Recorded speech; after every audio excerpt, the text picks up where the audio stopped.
Details చూద్దాం. తమిళనాడులోని మదురైలో deputy CM Pawan పర్యటిస్తున్నారు. మదురైలో బీజేపీ నేతలు ఏర్పాటు చేసిన మురుగన్ భక్తర్గల్ మానాడులో పాల్గొన్నారు. మురుగన్ సదస్సుకు లక్షలాది మంది సుబ్రహ్మణ్య స్వామి భక్తులు హాజరయ్యారు. ఇక అంతకుముందు మధుర మీనాక్షి, తిరుపరన్కుండ్రం మురుగన్ ఆలయాలను పవన్ కళ్యాణ్ దర్శించుకున్నారు.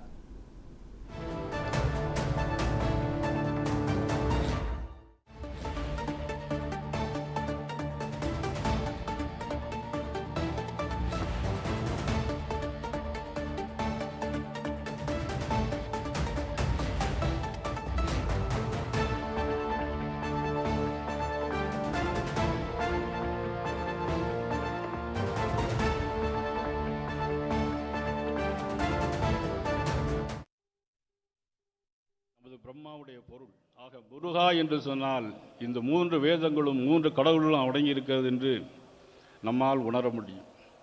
தமிழ் கடவுள் முருகன் என்று சொல்லுகிறோம். ஏன் சொன்னால் தமிழ் கடவுள் முருகன் அந்த மூ ரு கா என்பதில் மெல்லினம் இருக்கிறது, இடையினம் இருக்கிறது, வல்லினம் இருக்கிறது.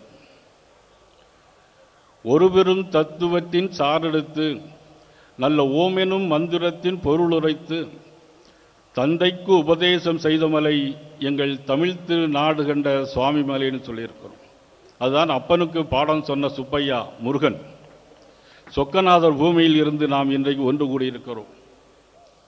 ஆலவாய் நகரம் என்று அழைக்கின்ற அன்பான நகரம் இது.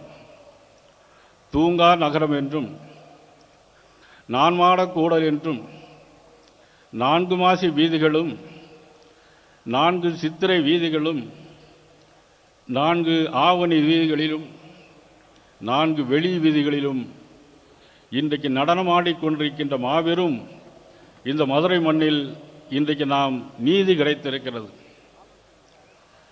ஆனால் கண்ணகிக்கு பாண்டிய மன்னிடம் நீதி கேட்டாள். யானோ அரசன் யானோ கல்வன் என்று மாய்ந்தான். கண்ணகிக்கு நீதி கிடைத்தது. தமிழ்நாட்டில் நமக்கு நீதி கிடைக்கிறதோ இல்லையோ, நீதிமன்றத்தில் நமக்கு இன்றைக்கு நீதி கிடைத்திருக்கிறது. வெற்றிவேல் முருகனுக்கு, வெற்றிவேல் முருகனுக்கு. முருகன் என்று சொன்னால் அழகு என்ற பொருள். முருகன் என்று சொன்னால் அழகு என்று பொருள். தொல்காப்பியத்தில் 10 பாட்டு இருக்கிறது. 10 பாட்டில் முதல் பாடல் நக்கீரனால் உருவாக்கப்பட்டது திருமுருகாற்றுப்படை. திருமுருகாற்றுப்படையில் ஆற்றுப்படுத்துதல் என்று சொன்னால் இன்னைக்கு அந்த மதுரை மண்ணிற்கே மிகப்பெரிய பெருமை. அது மட்டுமல்ல, அருணகிரிநாதரை பற்றி நாம் அனைவருக்கும் தெரியும். அருணகிரிநாதருடைய வரலாற்றை படித்து பார்த்தோம் என்றால் அது சற்று வித்தியாசமாகத்தான் இருக்கும். ஆனால் முருகப்பெருமான் ஆட்கொண்ட பிறகு அவர் பாடிய பாடல் திருப்புகழ், முத்தை தரு பத்தி திருமகன் என்ற பாடல் அதுக்கெல்லாம் நமக்கு ஒரு மிகப்பெரிய ஒரு வழிகாட்டுதலாக ஆறுதலாக அமையும். இதெல்லாம் சிந்தித்து பார்க்க வேண்டும். திருப்புகழை பாடினால் உங்கள் எல்லோருக்கும் கேட்கிறேன், இங்கே 3 லட்சத்துக்கும் 4 லட்சத்துக்கும் மேலாக வந்திருக்கிறார்கள். எல்லோருக்கும் வாய் மடக்கணும் என்று சொன்னால் திருப்புகழை பாட பாட வாய் மடக்கும்.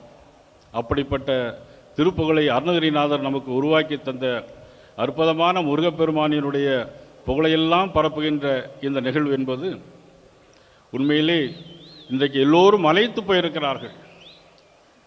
எத்தனையோ தடங்கல்கள் பண்ண வேண்டும் என்று நினைத்தார்கள்.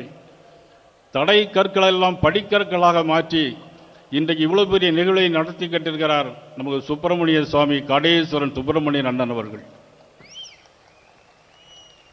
எனக்கு பின்னாலே நமது அன்புக்குரிய சகோதரர் அண்ணாமலை அவர்கள் பேச இருக்கிறார்கள். பக்தஞ்சி இருக்கிறார்கள், வன்னியடிகள் சாமி இருக்கிறார்கள். ஆந்திராவுடைய டெப்டி சீஃப் மினிஸ்டர், ஆந்திராவுடைய டெப்டி சீஃப் மினிஸ்டர் பவன் గారు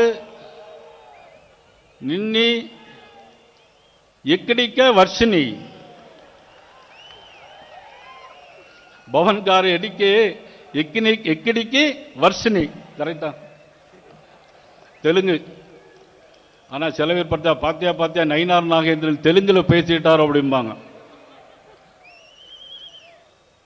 உங்களை ஏதாவது ஒரு மொழியை தான் படிக்க சொல்கிறோம். நமக்கு தமிழ் பக்கத்தில் இருக்க தெலுங்கு தமிழ் ஒரே கலாச்சாரம் பண்பாடு, அதைத்தான் நம்ம எனக்கு சொல்கிறோம். மலையாளம் இருக்கிறது, தெலுங்கு கன்னடம் இருக்கிறது, நமக்குடைய கலாச்சாரம் ஒருமித்த கலாச்சாரம். இந்த கலாச்சாரம் மாறிவிடக்கூடாது என்பதற்குத்தான் இந்த முருக பக்தருடைய மாநாடு. இன்றைக்கு நாம் உண்மையிலே இவ்வளவு கூட்டத்தை தாண்டி இன்னும் இதே அளவிற்கு கூட்டம் இன்றைக்கு வெளியில் இருந்து கொண்டிருக்கிறது. மிகப்பெரிய விஷயம். நான் கூட இப்படி அளவுக்கு வருவார்கள் என்று நினைத்து பார்க்க முடியாது. இன்றைக்கு நம்மளுடைய மதகுருமார்கள் இந்த கனிமொழி அக்கா அழகாக பேசினார்கள். என்ன இப்படி இந்த இடத்துல இருக்கும் பொழுது ஏதோ சொர்க்கபுரியில் நம்ம இப்போவே போயிட்ட மாதிரி ஒரு உணர்வு ஏற்படுகிறது. அத்தனை ஆன்மீகமும் இந்த கலந்து ஒரு வைப்ரேஷன் இருக்கக்கூடிய மேடையாக நான் இதை பார்க்கிறேன். கோடிகள் குவிந்தாலும் கோமகனை மறவேன். తమిళనాడులో AP deputy CM Pawan Kalyan పర్యటిస్తున్నారు. మదురైలో బీజేపీ నేతలతో పవన్ భేటీ అయ్యారు. ఈ సందర్భంగా పవన్ కళ్యాణ్ బీజేపీ నేత అన్నామలై సత్కరించారు.